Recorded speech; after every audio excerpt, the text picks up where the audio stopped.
suivre sa propre voie, sans se comparer. Maître Sheng Yen. Si nous faisons chaque chose en voulant nous mesurer aux autres, cela devient une source de grande souffrance. Qu'on se compare pour être supérieur ou inférieur, pour gagner ou perdre, une fois entré dans la comparaison, on est certain d'en souffrir. Je me souviens d'une année, lors des Jeux Olympiques, il y eut une compétition de natation où plusieurs pays participaient. Le nageur japonais remporta la médaille d'or, suivi par des concurrents russes et américains. Après la compétition, des journalistes ont interrogé le vainqueur japonais. Saviez-vous que dans les couloirs voisins nageaient des Américains et des Russes, tous deux anciens détenteurs de records du monde? Il répondit « Non, je ne le savais pas ». Ils poursuivirent « Saviez-vous que certains vous talonnaient et qu'un Russe vous a même dépassé à un moment ?» Encore une fois, il répondit « Non ». Puis il expliqua « Je ne faisais que me concentrer sur ma propre nage. Peu importe qui participait à la course, je nageais simplement de toutes mes forces en avant. » On peut voir que lorsqu'une personne fait de son mieux, il suffit de se concentrer sur ce qu'elle doit faire, sans se comparer aux autres. Si vous cherchez à rivaliser, vous risquez de vouloir imiter les autres. Mais en imitant, vous êtes forcément en retard, car l'autre l'a déjà fait. Au mieux, vous serez deuxième, jamais premier. La première place est toujours tracée par celui qui ouvre sa propre voie, bonne ou mauvaise, c'est un chemin qui vous appartient. Voici une autre histoire que mon père me racontait quand j'étais enfant. Un jour, nous avons vu un groupe de canards nager dans la rivière. Mon père me dit « Tu vois, les petits canards tracent de petites vagues, les grands de grandes vagues. Certains sont en avant, d'autres derrière, mais tous atteignent l'autre rive. » Cette histoire m'a profondément marquée. Elle m'a appris qu'il n'est pas nécessaire de se comparer aux autres. Il suffit de suivre son propre chemin avec application. Dans la vie, peu importe la vitesse de notre marche, tant que nous traçons notre propre chemin, ce chemin nous appartient.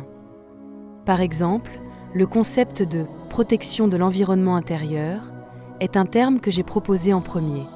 Mais d'autres y travaillent aussi, parfois même mieux que moi. Je ne me compare pas à eux. Au contraire, je les invite à promouvoir cette idée avec moi. Ainsi, je peux suivre la voie des autres et ils peuvent aussi suivre la mienne.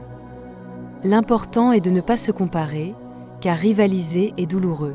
Faire de son mieux, c'est l'attitude la plus fiable. Cela dit, le désir de se mesurer n'est pas toujours négatif.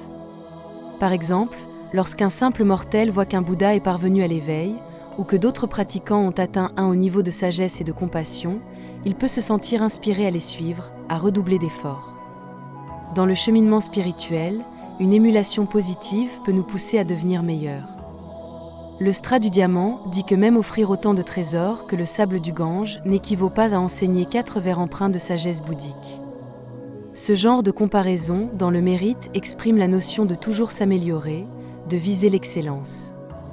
Il existe aussi, dans le bouddhisme, le concept des 4 justes efforts. Cultiver davantage le bien déjà acquis. Développer le bien encore non cultivé. Éviter le mal déjà commis. Et prévenir le mal potentiel.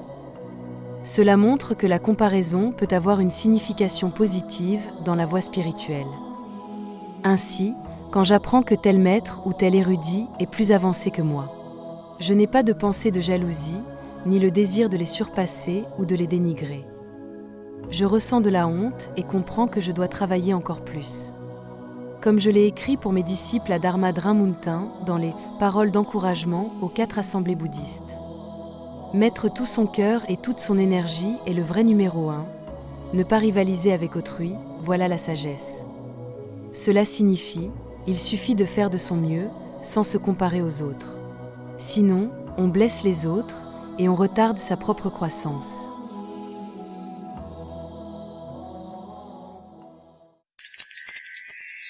Veuillez cliquer sur le bouton d'abonnement et partageons ensemble un moment de lecture et d'introspection.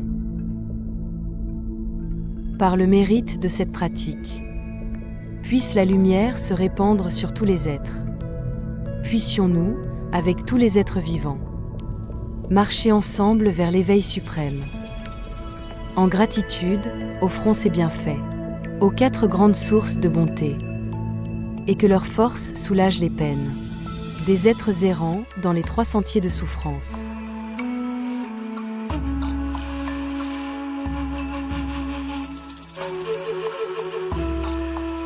Que quiconque entend ou contemple ces paroles éveille en son cœur l'esprit du Bodhisattva, et qu'à la fin de cette vie passagère, nous renaissions ensemble au pays de la joie parfaite.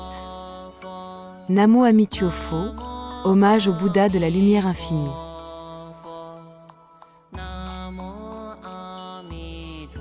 Voici une explication phrase par phrase. Puissent les mérites de cette action vertueuse être partagés avec tous les êtres.